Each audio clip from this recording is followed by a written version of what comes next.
के गड़े। विजयपुर नामक गांव में धर्म नाम का जमींदार रहता था।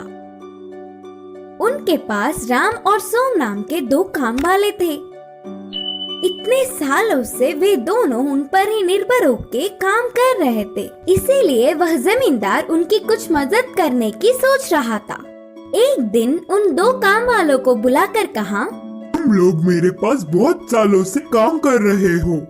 मैं अपने अपने पैरों पर खड़ा होते देख तुम्हारे बच्चे खुश होंगे, इसीलिए हमारे गांव की दक्षिण दिशा की खाली जमीन को तुम्हें दे रहा हूँ। तुम लोगों से जितना हो सके उतना लेकर खेती कर लो।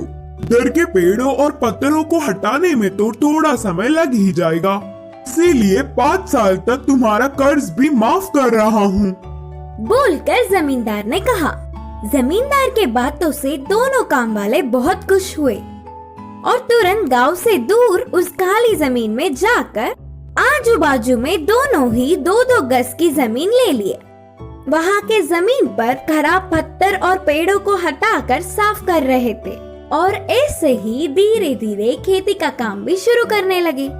एक दिन राम अपने जमीन की खुदाई कर रहा था, तब अचानक उसे एक आवाज से उसके हल को कुछ लगा और उसे बाहर निकालने पर वह सोने के 2 घड़े थे।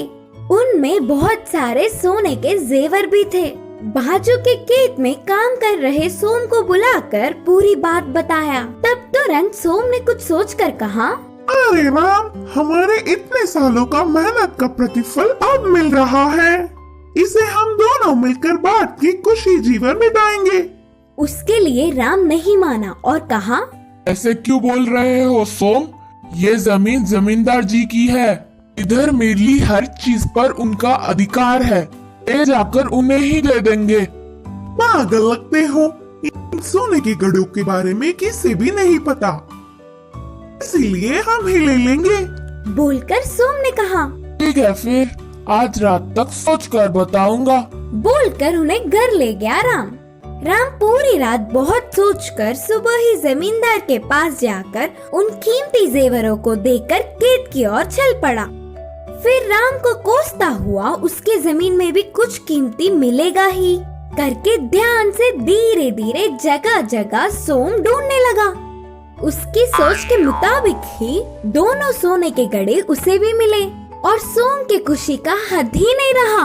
बाजू के खेत के राम को यह बात पता ना चले, इसका ध्यान रखा और उन्हें घर ले जाकर छुपा दिया। वह पूरी रात सोम को नींद ही नहीं आई। अगले दिन सुबह ही बिना किसी को खबर पड़े शहर जाकर उन जेवरों को एक बड़े सेठ को दिखाकर और वह सेठ ने उन जेवरों की जांच करके नकली है बोलकर नक्की कर दिया। अब ना कुछ कर पाते हुए उदास होकर घर आ गया सोम। अगले दिन ही जमींदार ने अपने घर राम और सोम को बुलाया। जेवरों से भरी उन सोने के घड़ों को मैंने ही उस जमीन में गाड़ा था। मेरी इस परीक्षा में राम सफल हुआ। मुझे धोखा देने की सोचने वाले सोम की जमीन भी राम को ही दे रहा हूँ। अब से वह पूरे 4 गज की जमीन पर ईमानदार से काम कर लेगा राम। बोलकर जमींदार ने जमीन के कागजात राम को सौंपे। जमींदार को धोखा देने की सोचने पर सोम को अच्छी सबक मिली। इस कहानी की सीख है कि दूसरों की चीजों पर बिना लालच किए ईमानदार रहना चाहिए।